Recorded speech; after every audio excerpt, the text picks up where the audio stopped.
The South African Weather Service issued a heat wave warning for parts of the Northern Cape, Free State and the Northwest this week.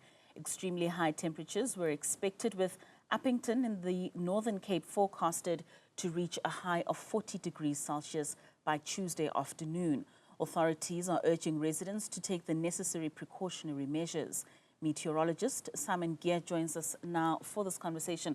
A very good morning to you, Simon, and thank you so much for your time. What's causing this heat wave across these provinces?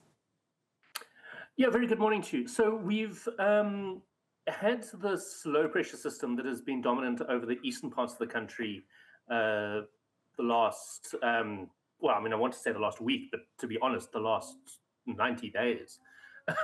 The low felt has just been soaked in rain.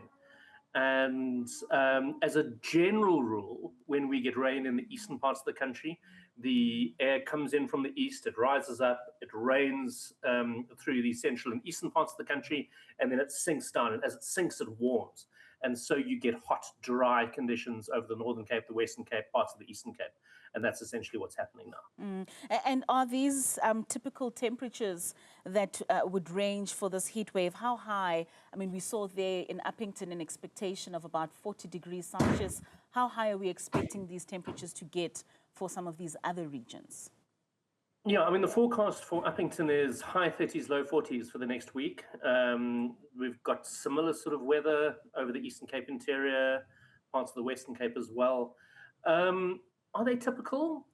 I mean, we have had these temperatures before, so it's not impossible. But what we're seeing, this combined with the floods in the eastern parts of the country, this looks like a climate change signal to me. And are we expecting this heat wave to last for quite some time? Are there any indications that maybe perhaps it will be a fast-moving heat wave over this past week? No, so the forecast is for all of next week to be very, very hot indeed. Over the Kalahari, through Upington, large parts of the Northern Cape. And that sort of sustained high temperatures is damaging. People struggle, birds struggle, small mammals struggle. You know, anything that can't find refuge in shade or underground is going to battle over the next week. And you speak about these damaging challenges that many are going to experience. Maybe just talk to us about that, particularly when it comes to the effect on human health and what measures people are meant to take in order to ensure that they avert things such as heat strokes. So, I mean, if you are a boss of a work team in any of these areas over the next week, you're going to have to put in a change order into your contract. You know, to say we can't work outdoors in these temperatures, or maybe change work hours to start at, I don't know, 5 in the morning, work until about 8 or 9, and then work again from 6 until 10. I mean, I don't know if that's possible, if that's doable for people, but to be outdoors in the middle of the day, doing any sort of manual labor is not fair on anyone and is actually genuinely dangerous. Yeah. And when we look at the future outlook, Simon, maybe just talk to us about climate change and how really it's influencing the intensity and the frequency of such heat waves. Look, this is exactly what we've been predicting from a climate change point of view. Temperatures that are elevated over the Northwest Province, over the Northern Cape, increased rainfall variability with increased likelihood of flooding over the eastern parts of the country. This is the future. Like, I mean, we're now living in the future that we've been predicting since I started as a climatologist in the late 90s. So it's quite something to now see the forecasts that we were making back in those days now showing up as reality.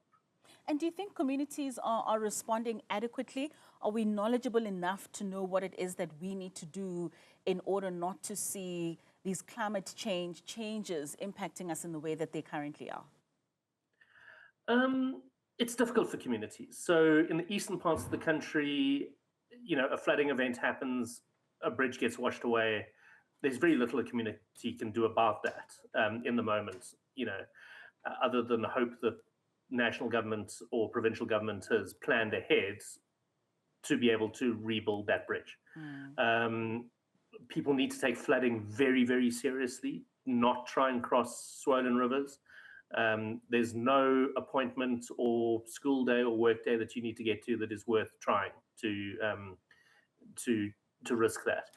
Over the Northwest Province and the Northern Cape, I mean, my great concern is for cattle farmers. Those farms are becoming no longer viable on a 10 to 20-year climate horizon. That you're just not going to be able to farm cattle in that area any longer. And if you have sunk, 10 or 20 million rands worth into land there, you're in trouble. You need to find a way to sell it and to change your land use. There's going to be a time that comes when, particularly in the agricultural sector, our shift of climate is going to make large parts of South Africa unviable. All right. Well, there certainly seems to be a lot that needs to be done, especially when it comes to the current government policies in which we manage some of not only the responses, but how we even just tackle climate change. Thank you so much for joining us there.